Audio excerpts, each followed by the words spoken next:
I think people, you hear, startups and like, oh, you got to wear a bunch of different hats, right? Well, you got to be able to do this and you got to be able to do that. And people don't, I don't think, recognize how true that really is. And how many things that you've just got to be able to figure out how to make it work because there's nobody else to do it.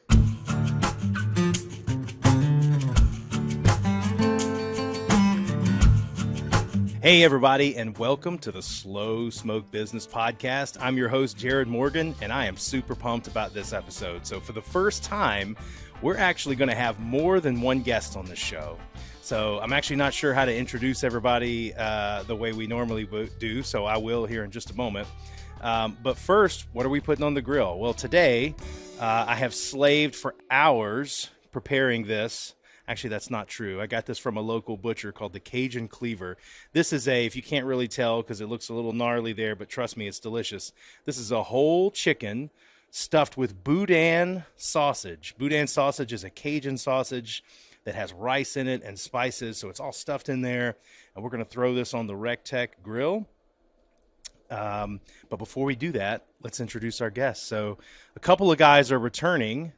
And I'm really excited to have Matt Jaeh back on the show.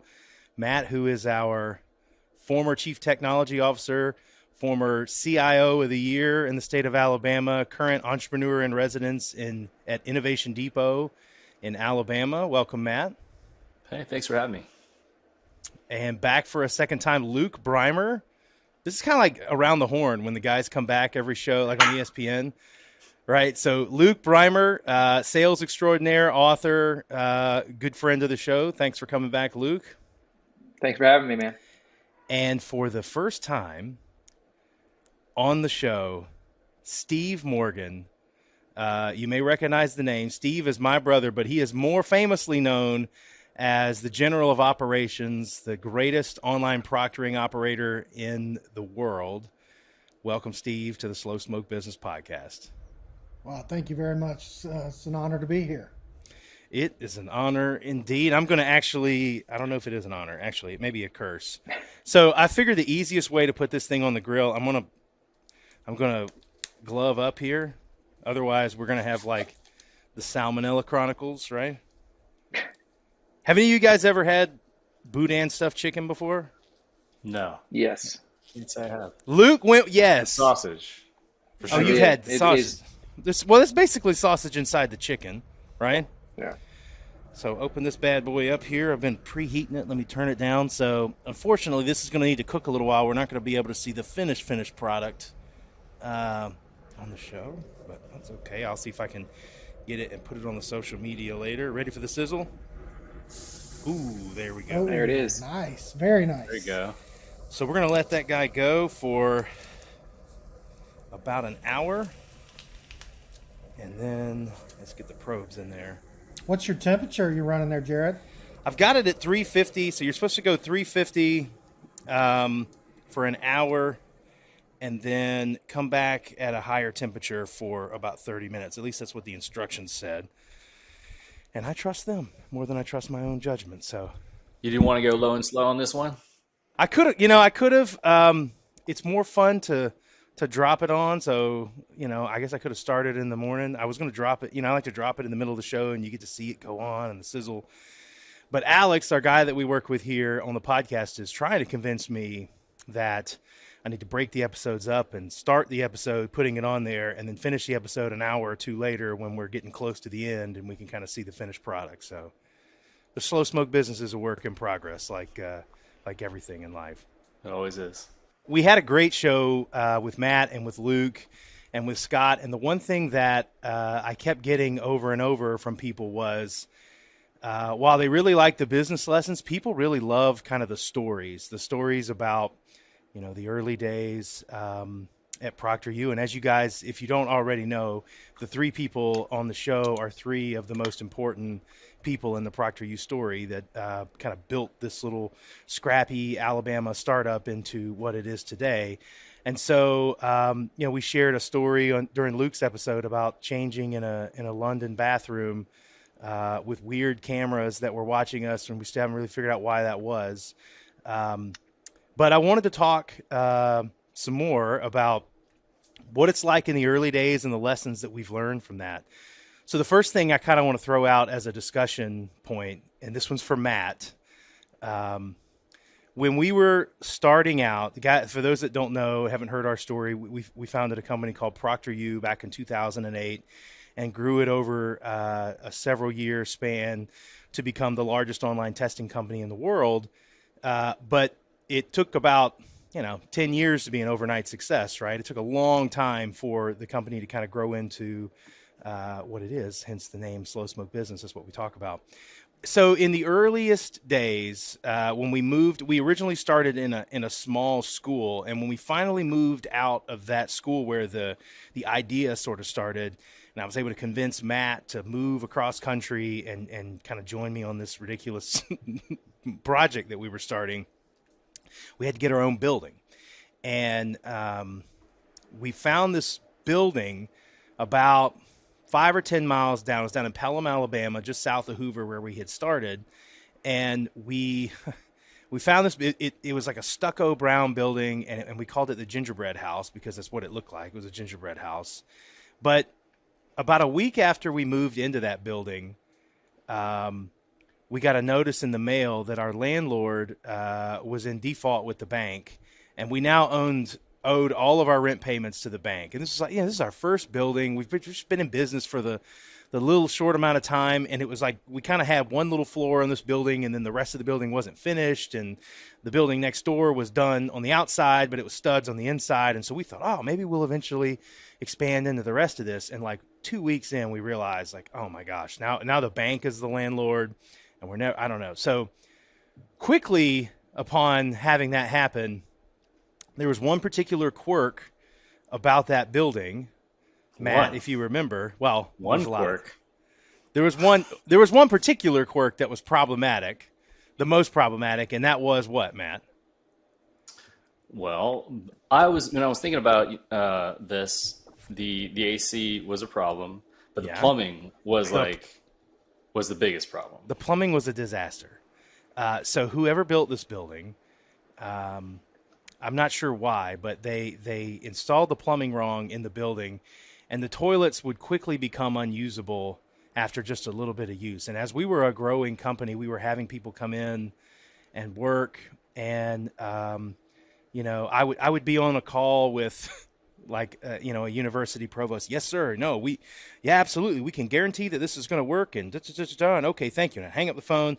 I'd walk down the hall, and I'd be plunging a toilet trying to make it so that our proctors could go to the bathroom. But it got so bad that eventually we had to. I scheduled the proctors to go take shift to the convenience store. Yeah, they would have to go. So they would leave. Part of the operational plan is to have the proctors go to the bathroom in the convenience store. So they would go to the convenience store to go to the bathroom, but Matt and I did not have the benefit of having time to be leaving for the convenience store. I know where this is going. We didn't. This is kind of embarrassing. It is, but it's it's a true story. So. Yeah. Matt and I very much like to hydrate a lot while we're working, and there was we called it the situation room, right? We had water, yes. We called it the situation room because Matt and I had to share an office, and we were like 10 feet from each other, and we were working all the time. And when one of us had to go to the bathroom, we couldn't go to the gas station, and so if we had to, not number two, if we had to go to number one, right, Matt? What would happen if that happened? We had a special. Well, see, as you mentioned earlier, there were two buildings. One was built out, and the other one was not. It was just frame, and there was a particular elevator shaft where it was we empty. would just a hole. It was empty. It was just a hole. Yeah, it was a hole. There was no elevator in there. It was just whole framed out, and we would take advantage of that hole. We would pee into the elevator shaft of an empty building that was not finished because the landlord would not fix the toilets. And if that's, here we are years later confessing that, it's not great. We also used to have some pretty interesting private meetings in that building too. That is true. So not only would we use that space as a bathroom if we had to, we also used it. We would use it for private phone calls. There wasn't a lot of privacy in that tiny building, and it got to be an issue when like a homeless dude, I guess, took up residence in the upper floor up there, and we were sort of like, I don't know if he's going to be home. I need to make a call, you know. Anyway, the things that you do in the early stages of a business, right? Even before that, though, when we were still what we consider in the basement, right? Things that shaped, I guess, my experience early on. So, for example, like when I got on, like it was for going back, I'll reel this back a little bit. So you were like, I had to convince like Matt to come out. Like since we started this thing together, like there wasn't too much convincing, man. Like I knew that we were on a growth trajectory. Because I was building the technology, and so when you would talk to me, and I would see like in the scheduling system, what you were going through, because you were just running the show by yourself, and I felt so bad for you, man. Like early on, you would like have to proctor, pause, run home, feed the baby, unpause, like proctor. Like those are some of the stories that, like, I mean, that is the stuff, right? That like made this like. When you were just handling it by yourself, like that was something. And then when I came on, we were still, in the basement. We had two or three proctors at the time. And I mean, I was on the clock to build out and implement a new video like delivery system because they were phasing out the original one while developing the operational plan. And those are the things that kind of like I remember distinctly making this experience. Like, wow, those things stuck in my brain. Like I remember I was writing out the scaling plan on how to get to 1,000 appointments in one day, and now 1,000 appointments in like an hour. How many do we do an hour on the busy days now, Steve? We do about 3,000 an hour on busy days. Yeah, and see, that's the thing. And this was on paper, and I would be like, all right, so if we have this many starts, we're going to need this many proctors. I was trying to figure out. And then so just going back to the operational like side of this, I mean, getting that right, and then for me, making those first couple of hires and figuring out how to hire proctors and like convince people that had no idea what the hell a proctor was or what they were supposed to do. Like, am I going to have to be like, is this a medical type thing? Are we like having to bend people over and do something weird? Like, no. It's not like that. Wait, you said this is on webcam and proctor. What? Like you remember when we were putting out ads for online proctors in the early days? We were trying to get people to come work, and we had this one young lady show up. And we liked her, but she brought her brother to the job interview. And we said, like, listen, we really like you, want to hire you. Just why did you bring your brother? And she said, well, I'm answering an ad on Craigslist about some weird internet company with a webcam, and my brother insisted he can. We thought, that's sound decision making. Actually, you're hired. So it took a lot of different iterations of how to write the ad in such a way to attract the right people. Yeah. And that evolved, that probably still evolves to this day, like how to attract the right people, like to become proctors.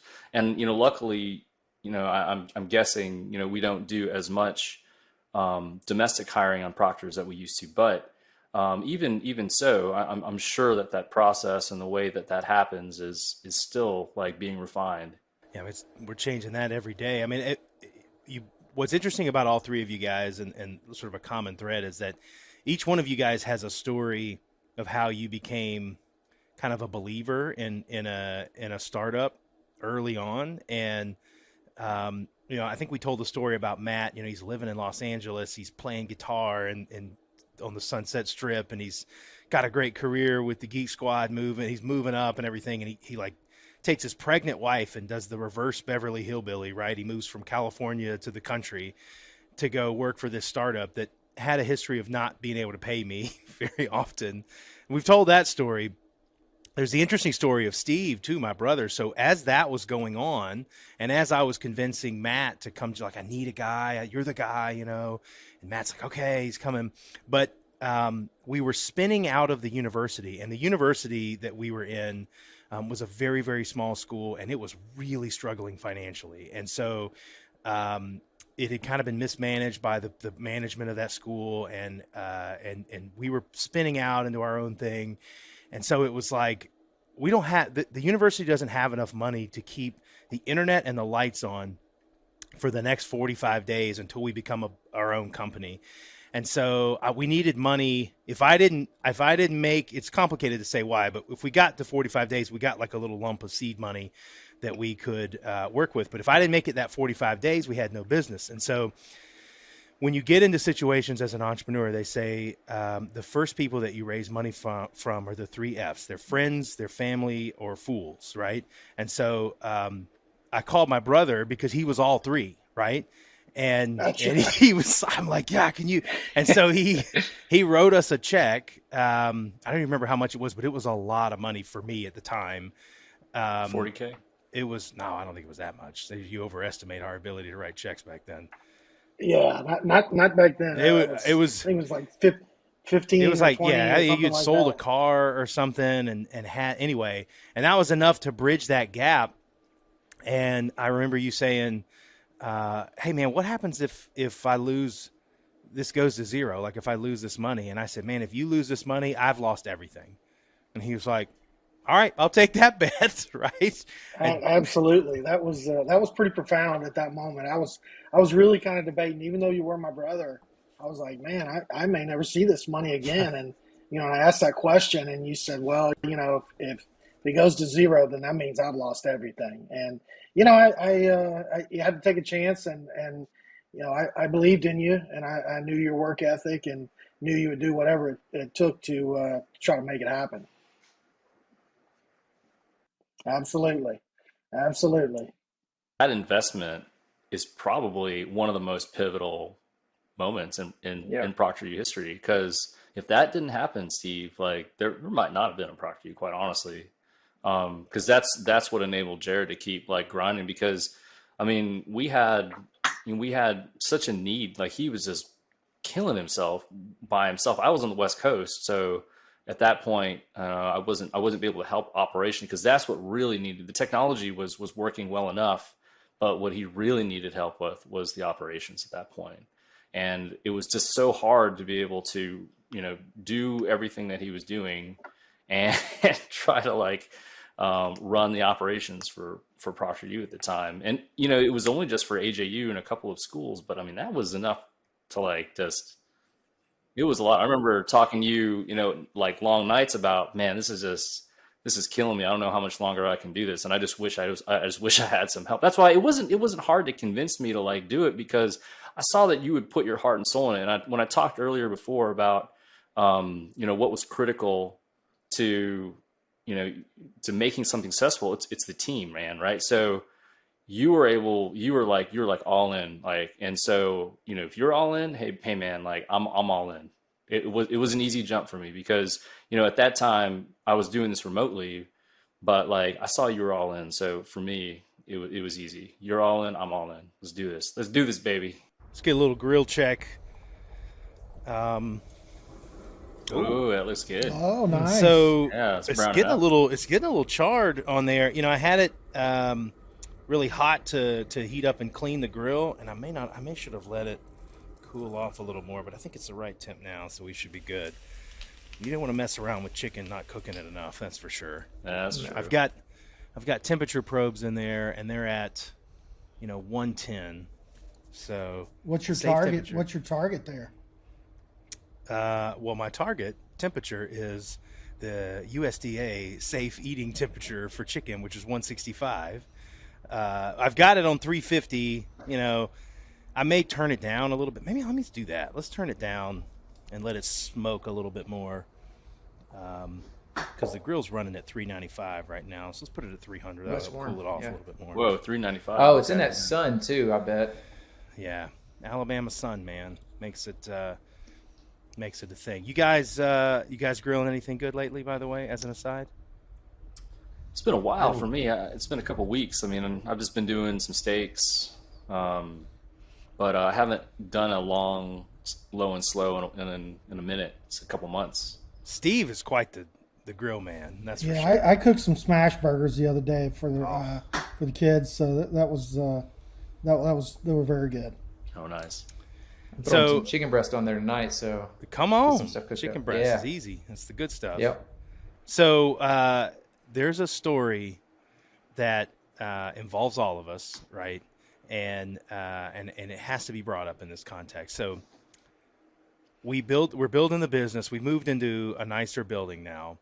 We're in a section of Hoover, Alabama, and we have about almost a 4,000 square foot building. So not super big, not tiny. It's kind of like that's where we're going to grow. And we employed a whole bunch of proctors there, people that lived in the area. It's usually like, college kids or recent college grads. And Steve was on staff. Steve had joined the company a couple years later.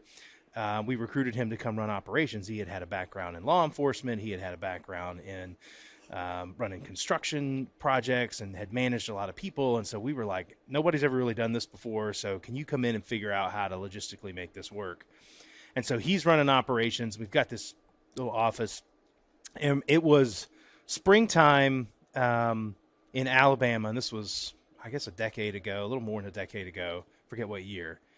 And, if you've ever lived in the South, you know that when snow is on the horizon, or if there's any inkling of snow, people freak out. And why do you guys? We've people that work with us in Minnesota, and they're like, I don't know, you guys get snow flurries, and everyone freaks and buys all the bread and the milk.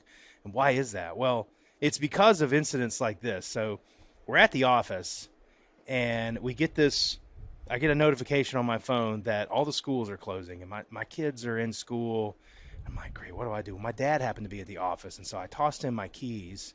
And I said, hey, can you go pick up my daughter and just bring her here? And I don't know, we'll figure out. I don't know why they're closing the school. I'm looking at sunshine and it's a little cold, but whatever, right? I just not to do anything.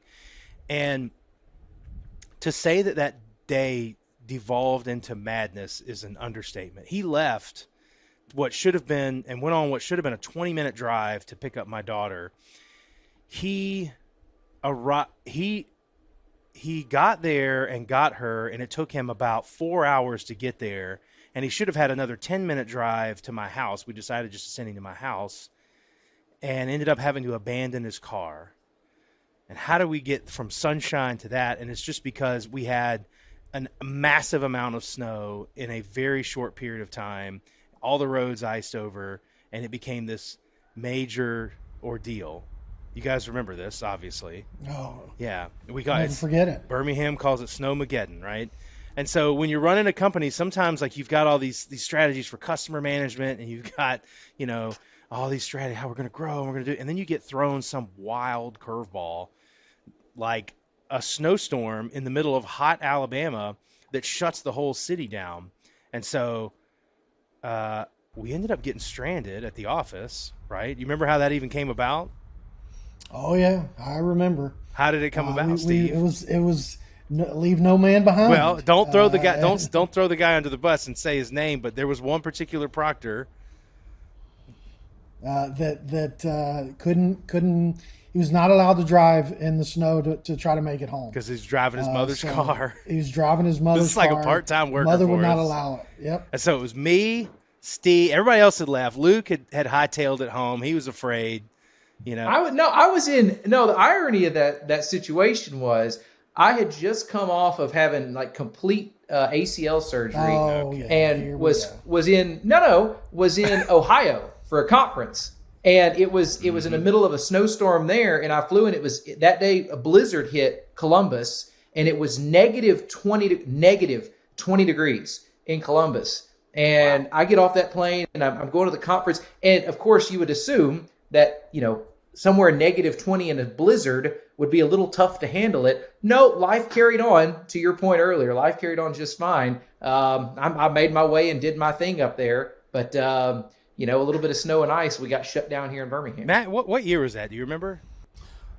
Now, 2013? I was trying to recall that. I think it was like 2015. No. It would have been 13. It wasn't. Or maybe it was something like that. Yeah. You're right. You're right. It would have been 13. That's right, because it was like we were in the River Chase building. It was like the first year, I think, in the River Chase building. So we get stuck there overnight because this one guy, his mom won't let him drive his car home, and so it was me and Steve and Matt And then a guy that worked with us at the time who now runs a startup that's really cool, Guy Friedman, runs Steady MD, a really cool telemedicine startup. And so so we're all stuck in the Proctor, right? And I remember if Steve was so salty that because we missed the window to try to go home, and then it was like we're stuck now because it is like Armageddon outside. The roads are shut down. There's cars abandoned everywhere. We're like watching TV, and they're showing reports of people trapped in their cars, and so it was like there's no leaving the office. And I remember this kid that works for us. He sidles into our office, and we're standing there like in disbelief looking at the TV, and we had like a little futon in this little office where we all had meetings or whatever, and he goes, so who's sleeping on the couch, right? And Steve looks at him and goes, well, it ain't you. The guy kind of slunked out of there. Yeah, I was not real happy at that point. I was a little concerned that, I started thinking about, what are we going to eat? There was no food. We had a snack machine, and then they had that little deli in the building, and that guy got stuck there too. And so he decided to start grilling things on the grill. But then he was like remember he was like price gouging us, like. Oh yeah, that was horrible. What? How much is this sandwich? Like, dude. Yeah, I don't it was know. a little pricey. Call FEMA. But it was a mess. And I look over in the office to pass the time. It had gotten in the middle of the night, and Matt, super energetic Jaeh, is over there. I remember like us going, what are we doing? Like we're stuck. And I look over there, and Matt is literally, he's got a medicine ball, and he's doing like calisthenics over there to pass the time. And I'm like, would you get out of here? Like there's different. Make lemonade, buddy. Listen, Steve and I are trying to eat. Yeah. That's how we're dealing with stress. And Matt's over there; he's burning calories. That's right, man. Yeah, that actually was a real special. That ended up being a real special thing because, we really got to spend some time together without outside distractions, and really we're talking about the business and really what we were wanting to do and kind of how we were going to figure out how to go there. And I remember sitting there and we were talking to Matt, and I was like, man, we've just got all these people that, we really are having a hard time tracking some things. And he's like, well, I think we probably need some kind of ticketing system or something like that. And I said, yeah, that would be great. And I said, well, we don't have any money. Like, what are we going to do? And he's going, man, I'll never forget this. He goes, why? I don't know. I think I can kind of come up with something. And I thought, okay, well, I didn't really know what that was. I didn't know if we were going to try to dig something up out of the backyard or what. But I remember he stayed in his office and the light was on the whole night. And the next morning we were kind of milling around or whatever. And he said, oh yeah, well, last night I went ahead and just created this whole ticket system. We got a ticket system now, so you don't have to worry about that. And I was like, oh my God. Classic Matt. In the world. Just do it in a way so he can flex his tech muscles overnight. But that was the way we got stuff done back all then. That we were all that way, guys. Like, that's one story about tech, but there's so many others when it comes, like Luke was talking about, like when the sales thing, right? When you guys were on the road, Jared, you got that story. Steve, you think about how many Decembers have you missed? Ooh. Almost every one of them since I've been at Procter yes. I had to offload all the Christmas shopping and everything else to my wife, which that turned out to be great. But that was our busiest time, and you had to do what you had to do. I knew from after Thanksgiving until almost Christmas Day, I was going to be head down in the office, can't look up, just grinding. Because everybody tests in December. Doesn't matter what school, whatever. Everybody's semester ends at Christmas, right? And so everybody's doing finals and everybody's finishing up. If it's a professional exam, they're trying to eat up the budget they've got left for training and things. And so just everybody's slammed. And there were years where, if you worked in our organization, you had to have the ability to strap on a headset and proctor an exam during December, or it just wasn't going to happen. Like it took every bit of manpower that we did. I think that's something that people tend to forget about technology startups. I think people don't really appreciate that most technology startups in the early days, there is a lot of just Manual hand cranking. yeah, Amazon calls it mechanical Turk, right? It's literally people turning a crank or somebody that does it physically with humans until you can get the tech right or until you can get the tech tuned so that it works well and gets the results you want. I thought that was unique to us. That's everywhere. That's all tech companies that I've ever been a part of. You just muscle it up until it becomes a real, thing. You go, oh, you got a system, that schedules these people and whatnot. How did that start? Well, we used to have Jimmy over there that would just, schedule it for you. And it takes a little time for you to figure out how this needs to work before you can actually build a system that does it automatically.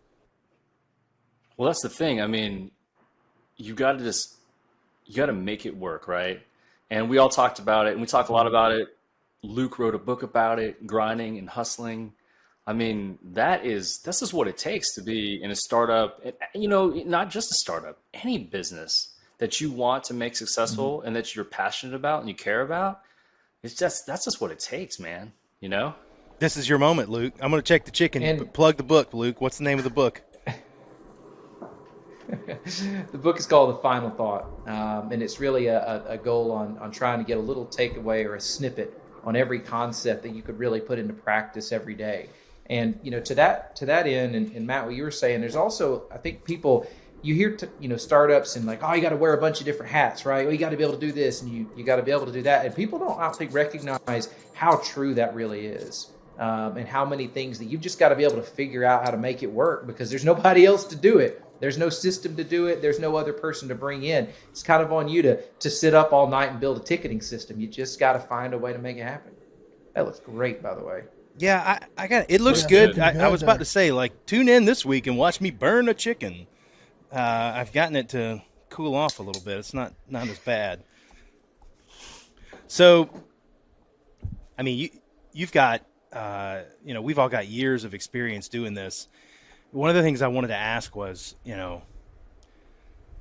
what evolves is people's attitudes about entrepreneurship or when you work for a startup. So the way people reacted to me talking about the company in the beginning is very different than now. I meet people now and they're like, oh my God, it's so incredible that you guys started this and who you had the idea and And it looks so intelligent in the rear view, and everybody looks brilliant in the rear view, right? When you were successful or you had something that actually worked that you were trying to do.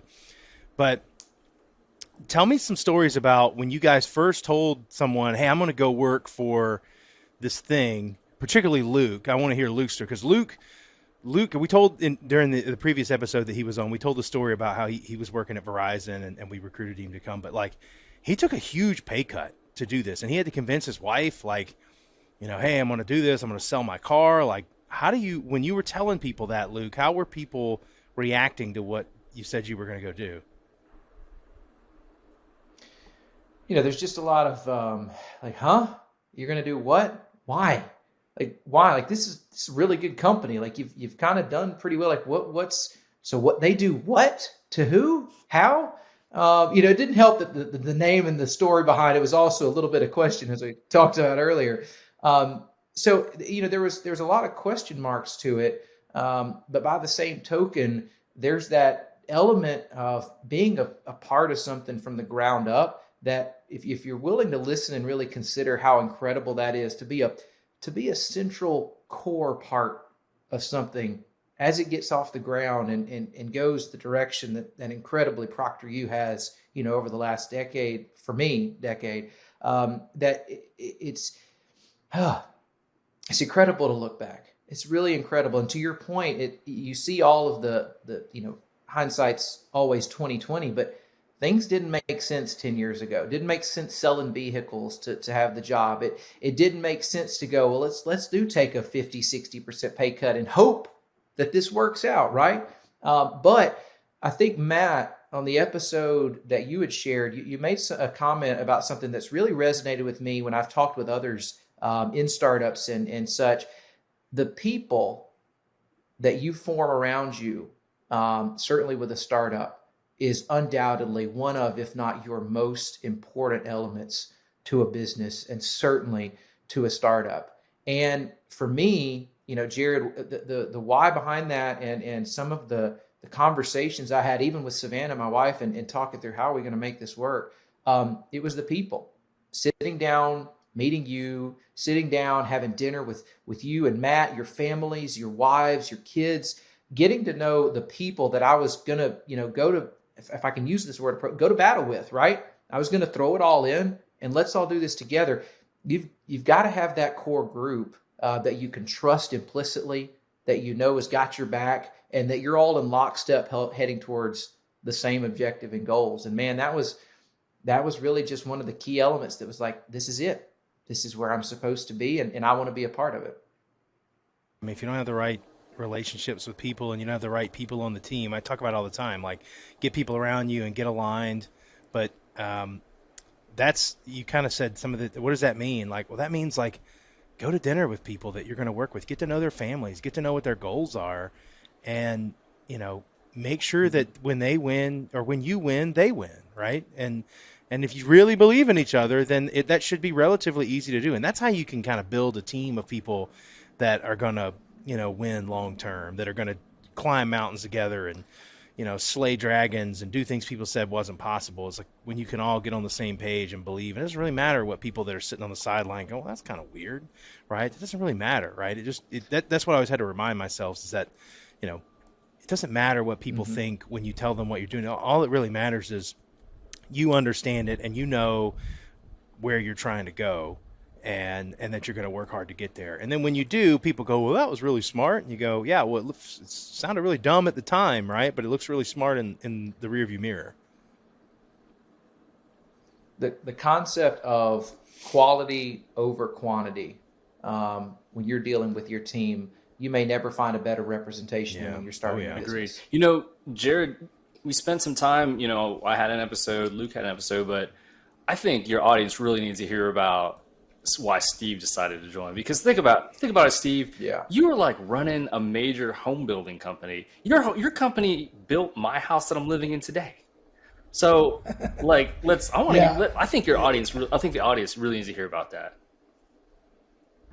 It was something that was really, it took a lot to really think about. I mean, I was kind of hearing what you guys were doing and paying attention. Jared was telling me, and I saw what was happening, but I was still a little unsure. And, I was like, well, I'm really, I've never been in a startup before. I've always been in established businesses and been, kind of a value add at that point.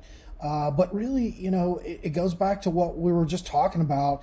I saw with talking with you and talking with Jared and some of the other team members at the time, the passion and just being around you, knowing that you guys were going to do whatever it took. You were willing to do the things that no one else was willing to do at that point to be successful.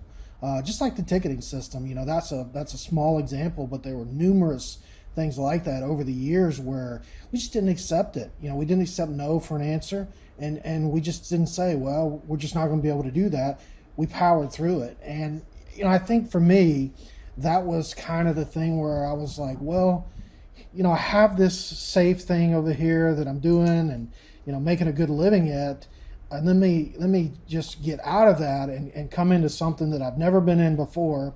But it was a real challenge. And I felt like I believed in the message, not just because I was, invested in it monetarily, but I believed in what, the business was trying to do. And I felt like that I could really come in and be a value add and try to be a contributor. And the last thing I think that was, I tell people this all the time, is just really being a part of something on the ground floor and being there with everybody and locking arms saying, hey, we're going to go do this, blocking out all the noise, as you talked about, Jared, all the people that are saying, what are you doing? What's going on? Blocking all that out, just being hyper focused and doing whatever it takes to get the job done. I was going to say, like, Steve, like, I think the audience myself just would like to hear again, the story about, because I think a lot of people go through this transition period where they're like, man, I'm in a high paying job. I've got a stable career. I've like made my way and become a successful professional. But then it's just like, how did you make that jump to the startup world? I mean, and plus, not only is it just the startup world, it's something that's never been done before. So, how did you wrap your mind around that? You go from like, being and running a home building operation to, managing the operations for proctoring. I mean, that's like a pretty big leap.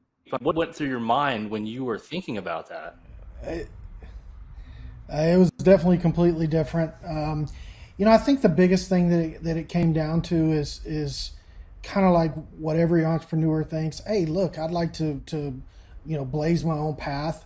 Obviously, I was in businesses that were established, very very successful businesses. But there are always things where you look back and go, gosh, I think I might have done things this a little bit differently or that.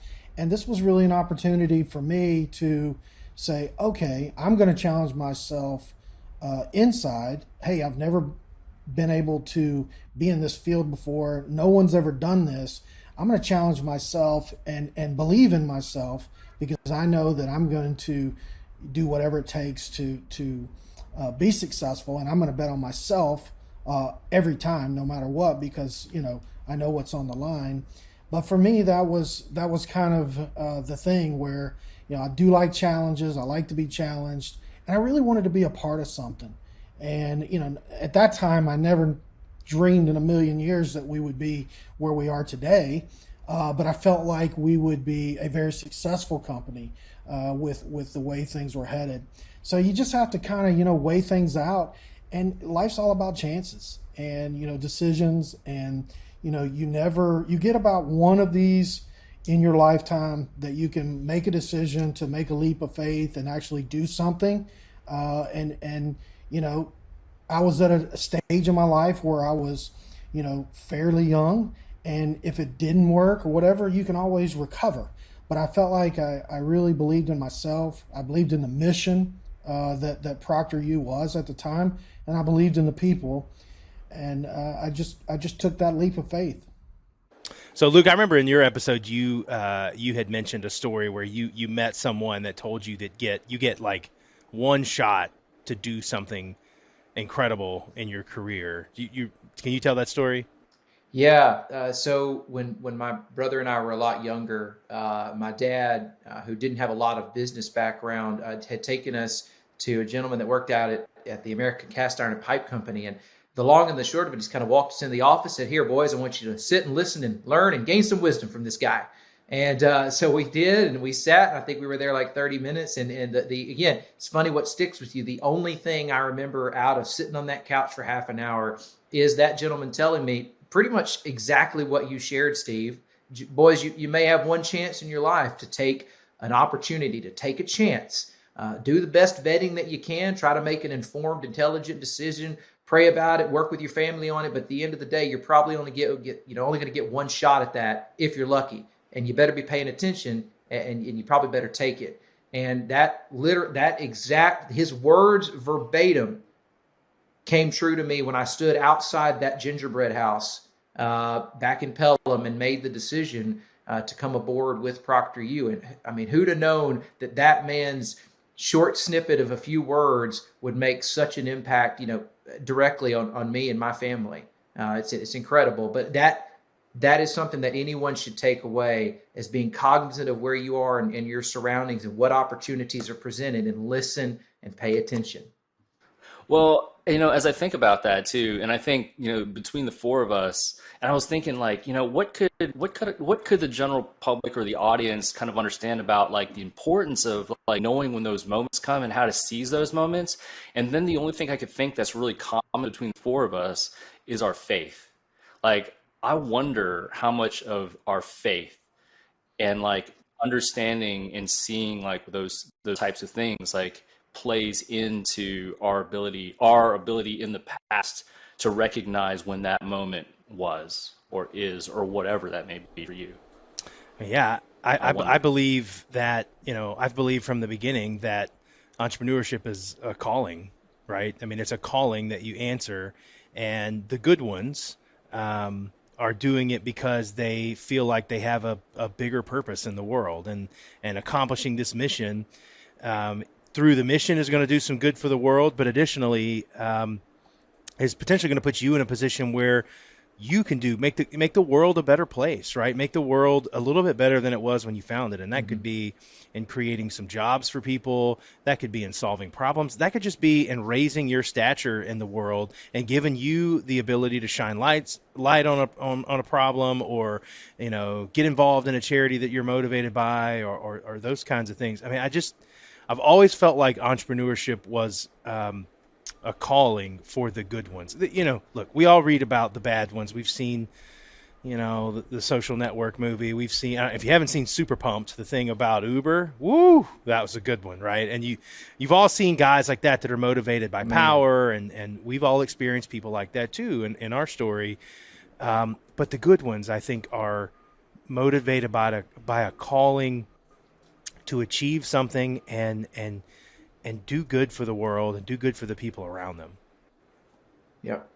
I think, Jared, when I met with you last time and we had our episode together, I shared one of the real motivations for me in being in entrepreneurship and grinding and hustling and all those things. You know, there were family aspects and other things, but one of the comments that I'd made was, at the end of the day, it is out of the book of Luke. So, Matt, to your point, kind of basing it on faith for me, to whom much is given, much is required.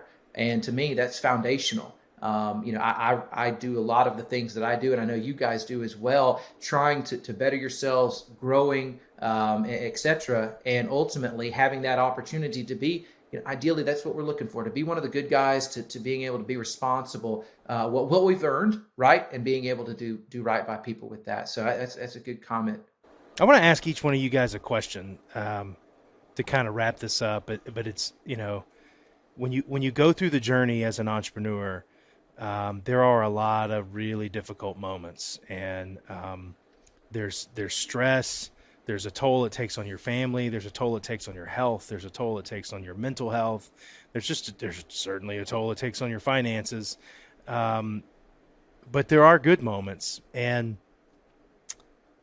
I think we worked hard enough, and we're fortunate enough to get to a place where, you know, it worked and we made it. And so, you know, Matt, can you remember a moment where during this journey of building this company where you were like, dude, we made it. Like, we did it. Like we I don't know where it's going to go from here, but like, we did it. We have made it. So that moment came to me when we achieved break-even profitability, and this was like in February of, like, it was early too. It was like, I think February of 2011, after we settled the operational plan, and I successfully was able to get the technology implemented. We trained up enough proctors, and we hit that spring wave, because the spring wave is like basically what you have to experience over a longer period of time, but like, it was a similar amount of volume as you experienced in December, but it was just like, it was spaced out a little bit more. And sometimes in our case, it was even higher. So when we successfully navigated that, and we were taking the P&L, and was like, we actually like are breaking even on this. We're not going to like run out of cash, and we are going to continue to grow. That was like, thank Jesus. Like, that was like, wow. All right, so I'm not going to have to sell the house I just bought, and I'm not gonna, like, I'm not going to not be able to feed my family. You know, like, all right, we're gonna make it. We had it all on the line. What about you, Steve? Was there a moment that you thought like, oh my God, like, we're making it? You know, I think for me, mine was probably a little farther in the journey, probably 2017-ish. We all thought we had made it by then. Steve was like, I don't know. Like, well, you know, I think for me, operationally, there's making it, and then there's being able to scale the solution. That this is really something that could go the distance. You know, I think when we had that QBR that year in 2017 in the beginning of the year, where we looked at, okay, we just finished up. We had a really good year. We were profitable. Things were really looking good. We had some really big deals that we had just landed that hadn't started yet, and things were on the increase. I think you and I were sitting somewhere going headed to dinner or something, and we were just sitting going back and forth going, can you believe that we have this kind of trajectory that we're sitting here talking about today of where we're headed in terms of revenue and clients and things like that. I think that really was the moment for me. And then we blew past that, but at that time, that was kind of the moment for me of like, hey, I can start feeling a little bit easier and not so much looking over my shoulder to see if the bill collector's coming, Yeah. or whoever, What about for you, Luke? Is there a moment that you remember that you think we kind of got over the hump? Yeah, I do. It's actually lives in more of Steve and Matt's world with operations. I don't remember what year it was. It's not been that long ago, and I think the way that I answer that question is a little bit more of just an aha moment of we've really kind of gotten this figured out. It was the first year that we went through December, which we've put it kind of lightly how challenging December was. There was some really rough December's, literal all hands on deck, and it was challenging, to put it very politely. And I remember the first December that we went through, and I recognized, I think it was probably like Christmas Eve or something. I just had a stark moment of I didn't have to proctor this year. I didn't have to get on the phones and talk to people. I didn't have to step foot into the operations. In fact, I didn't hear from a single person. Our business existed, at least for mine and my peers and my colleagues' perspective. Our business operated on December 8th, the same as it had operated on March the 8th, which was absolutely not the case any prior year. And that moment for me, I went, we have finally figured out, we've learned from the past, we're avoiding mistakes, we're planning for the future, and we have got a machine that is fully cranking and turning. And that was it for me, man. I guess it's interesting for them to be mostly operational. I mean, even mine, I think, was, I wish I could remember the date, but there was just a particular moment where I remember being in that first Hoover office, like the first one in River Chase. So it was after we moved out of the gingerbread house. And, I'd had so many years of dreaming of what this thing could be. I mean, it started with me at my granddad's old wooden desk, in my house, and a little place I had at the school that I was working at, where I was literally everything. I was customer service, I was sales, I was the proctor. And I remember as I was proctoring exams, what I would do to motivate myself was I would close my eyes and I would just dream of a time, envision a time where I could be standing in a room and looking out at people all wearing the same shirts, and they're all on a computer and they're all working through our technology, and they're connected to students and test takers all over the world, and that it was happening, and it was happening at scale, and you could look out and see it physically, right? And there was a moment in that first River Chase building where I remember me, Steve, and Matt all leaning up against one of these little half walls where we had like the word integrity on the wall underneath us, and we're leaning on it, and everybody, it's like a beehive. It's just, there's people working, and there's people working over there. There's a manager walking up. Oh, you got to, we transfer that over here. Da, da, da. And I remember being like, oh my gosh, like this is what it looked like. This is what it looked like when I closed. I thought I was going to be better looking when this happened, right? But this is what it looked like when I closed my eyes and I saw this thing, and it was like a profound moment to happen in kind of a really normal deal. But we were leaning up against the wall, and we looked out, and I just said, man, I can't believe like this is actually happening. And it did, and it only really grew from there. But I think there's a lot of value in sometimes just closing your eyes and envisioning the ideal state, the place that you're trying to go, because that really motivates you through the difficult times, and it kind of gives you clarity sometimes when you have decisions to make. It's good to hear that from you, because I think I remember this is like just being funny or whatever, but like I remember I think it was in the summer of 2011, and we were going through the summer wave, and you were at the beach, and it was like just melting down, and I was like, oh, it must be nice. I think Jared probably thinks that we made it or whatever. Yeah. I'm like, Yeah. I took a single day to go to the beach. You know, I never took weeks off. Like I said, I don't think I took a week off for 13 years or something like that, but I took a day or two here. And yeah, I went home and went to the beach, and then of course that's when stuff breaks. Stuff breaks at the worst time when you're starting a business too. Like I remember I had the biggest demo of my life when we were first getting started. Troy University, my wife's alma mater, called and said, we'd like for you to come down and give a demonstration to a room full of about 40 people at this university, and we're going to decide whether we're going to use you guys.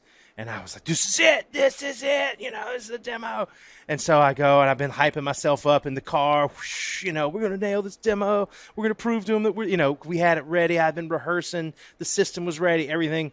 And I remember I'm standing out in the hallway, and they say, okay, we'll call you when it's time to come in.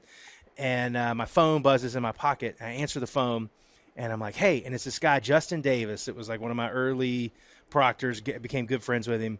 And he's working. He's like, hey, system's down. I'm like, wait, what do you mean system's down? He's like, yeah, I don't know what it's doing. System's down. And he hung up, and I was like, but, and then right at that time, they poke their head out of the door. They go, you're up, Mr. Morgan. I'm like, you know. And so I had to kind of go in there and like, you know, cue the Harlem Globetrotters, like, you know, I'm up there just showing slides, and they're kind of like, is he going to show us anything? And somehow we talked our way through that, and I just explained to them what had happened. Hey, you know, this system actually went down or whatever. And for whatever reason, they gave us a chance to do one class based on, I guess, just the earnest, like we were trying hard. And we nailed that one class. I remember it was 90-something students, and I thought, how the heck are we going to do 90 students in 3 days? And we did 90 students in 3 days, and we got a long-term contract with them, and they ended up, you know, we built the business on the back of that contract. But if you'd asked me in the moment of that demo, it was over, right? I mean, not only were we not going to get that contract, we were never going to be a thing. And so, yeah. I don't know, perseverance. I wish I could say I was this like really patient guy, and like I really am not. It just, you know, sometimes you don't have any other option but to be patient and just persevere. That is a testament to your like ability, your sales and marketing ability, Jared. Like, for real. Well, I mean, Luke and I have talked about it before. Like, you just have to be honest. You just have to be. You just have to tell people the truth. Like, trust is the way that people decide to do business with you, if they trust you, right? And so I just like, hey man, this hasn't happened before, but the system's down right now, and if it was up, this is what it would do, and if it went down during your test, this is what I would do. And it was like, man, not a great, you know, we certainly benefited from there not being a lot of stiff competition at that moment, but you know, we were standing in front of these guys and telling them like, look, we're going to work, nobody's going to work harder to make this happen for you guys. And they gave us a shot. Most people probably wouldn't, but eventually somebody will if you keep taking that earnest attitude. And then when you get that shot, it's like the Eminem song, man. You got to nail it, right? It's your one shot, and you can't miss it. You got to make it happen. And when you do, then it's amazing what can happen. All right, let's check the grill one more time. Steve, you're the grill master here. Be the judge. Do we burn it? What are we looking at here? A burned chicken? I think it's looking good. Right. I think that's a good color. Yep. I think so. I don't see any char really on it. You know, what do you do in situations like this? What do you guys do? So it was supposed to take 90 minutes to cook this thing up to temperature, and it is 193 internal. I kind of want to take it off, even though it's not supposed to. It's supposed to go for a little bit longer. You pull it. You pull it. Just pull it. If you got the internal 193, it's cooked. Community effort here on the Slow Smoke Business Show. All right, guys. Matt, Steve, Luke, thank you guys so much for joining today. This is probably not going to be the last startup roundtable we do where we share old stories, and I just really appreciate you guys, all the work you've done through the years, and for being on the show. Thank you guys for being here. Pleasure. All right, it was great. Thanks, Jared. Enjoyed it. Don't forget, guys, to check us out on social media. We're on Facebook, we're on TikTok, we're on Instagram. Follow us at Slow Smoke Business.